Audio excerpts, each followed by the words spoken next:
What would you do if the woman you loved, the woman you vowed to protect, betrayed you in the most unimaginable way? In the place where you once preached about love and trust, she betrayed you with the very man who stood beside you every Sunday. This isn't just a story about a preacher's heartbreak. This is about a man pushed to the edge, a man who took justice into his own hands. And what happened next will change everything you thought you knew about love, faith, and revenge. A small, humble Texas church on a Sunday morning, filled with the sounds of hymns. The preacher, Reverend James Carter, stands at the pulpit with a look of serenity, preaching with passion about faith, love, and loyalty. His wife, Sarah Carter, is beside him, a woman of grace, admired by the congregation. In the heart of Texas, Reverend James Carter had everything: a loving wife, a devoted congregation, and the unwavering belief that he was living the life of a righteous man. But behind the walls of the church, behind the smiles and the prayers, things were not as perfect as they seemed. The church's weekly choir practice. Sarah and Jason Miller, the church choir leader, share fleeting glances that don't go unnoticed. There's an electric tension between them, one that neither of them acknowledges openly but is palpable. It started with small moments, glances that lasted a second too long, a touch that lingered just a bit more than it should have.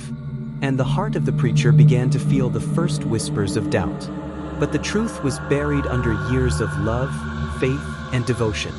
Late at night, Reverend Carter receives an anonymous letter. The contents: explicit details about the affair between Sarah and Jason. It's everything. The trust he once had in his wife crumbles.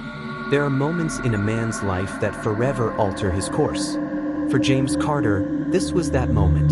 The words on the page, words of betrayal, sliced through him like a knife. His wife, his partner in life, had been lying to him for months, wrapped in the arms of another man. And not just any man, but the leader of the very choir that filled his church with music, the symbol of purity, of faith. The Carters' home, late at night. James confronts Sarah. His voice is steady but filled with an anger he's never shown before. Sarah's face is pale, and her hands tremble as she tries to justify her actions. It wasn't the first time a preacher had been tested by temptation, but it was the first time Reverend Carter had to face it within his own house, from the woman he trusted more than anyone. The betrayal broke him, not just as a husband, but as a man of God. His faith, once unshakable, began to waver. Reverend Carter walks through the church, his footsteps echoing in the silence. He stops at the altar, where he once made vows of forgiveness, of love. He feels the weight of his own words pressing down on him. Could a preacher, someone who had devoted his life to serving God, stoop so low as to seek vengeance?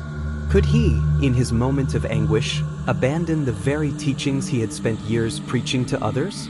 His mind fought with itself, the voice of justice screaming for retribution, and the voice of faith whispering to forgive. But forgiveness, it seemed, was beyond his reach. James meets secretly with an old friend from his past, Isaac, a man with ties to the underground world. Isaac listens carefully as James outlines his plan for revenge. Revenge was not a path a preacher should walk, but in his pain, James felt the need for closure, for justice. Isaac, with his dark connections, offered a solution. And for the first time, James was ready to listen. What would a man of God do when faced with the ugliest truth? What could he do when the love of his life had shattered his soul? Late night, Jason is walking to his car after choir practice. A black SUV pulls up. James steps out, his face masked in shadows, his heart filled with rage. Jason Miller never saw it coming. The quiet choir leader, the man who had stolen James's wife, had no idea the preacher was a man of action. The first blow was swift, the second colder than the last. James had no words, no prayers, just the burning desire to rid himself of the betrayal once and for all. James returns home, blood on his hands, but instead of feeling victorious, he feels hollow. Sarah awaits him, unaware of what has happened. The look in her eyes is one of guilt, but also of disbelief. The face of the woman he had loved, the woman who had betrayed him, was now staring at him with confusion. And yet, there was no guilt in her eyes, only the cold realization that the man she had wronged would never be the same again. The church is packed. The sermon is over, and James stands before the congregation, his face pale but composed. He reveals the truth of what happened, his voice steady yet filled with sorrow. Sarah sits in the front row, unable to speak, unable to hide the shame. The moment came when James could no longer bear the weight of the lie. He stood before his congregation, the people he had led with love and faith, and told them the truth. His wife had betrayed him. His heart had been shattered. And the price of that betrayal? It was blood. The room was silent, save for the shocked gasps of the parishioners. The aftermath of the murder. James is arrested. Sarah, torn between love and betrayal, is left in a state of disbelief. The congregation is torn, some praying for redemption, others condemning his actions as unforgivable. What happens when a man of God falls from grace? What happens when the very people who looked up to him now look at him with disgust? James Carter was no longer the preacher they once knew. He was a man who had let his rage consume him, a man whose faith had failed him when he needed it most.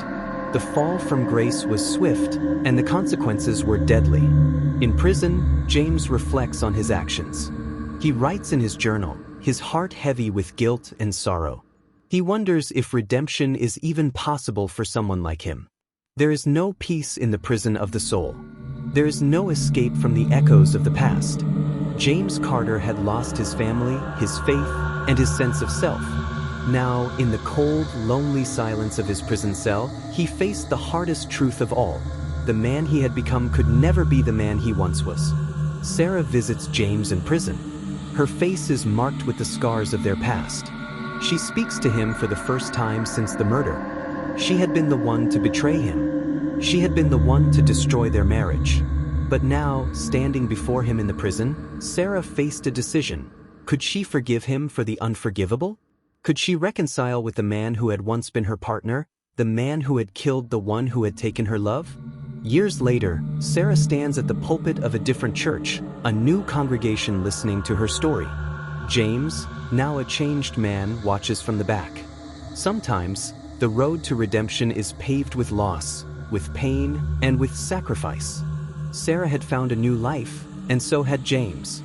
But the past would always be with them, etched in their hearts, in the lives they had shattered. And perhaps that was the price of betrayal. Thank you for joining us for this true crime documentary. Don't forget to subscribe to stay updated on more chilling story true life crime.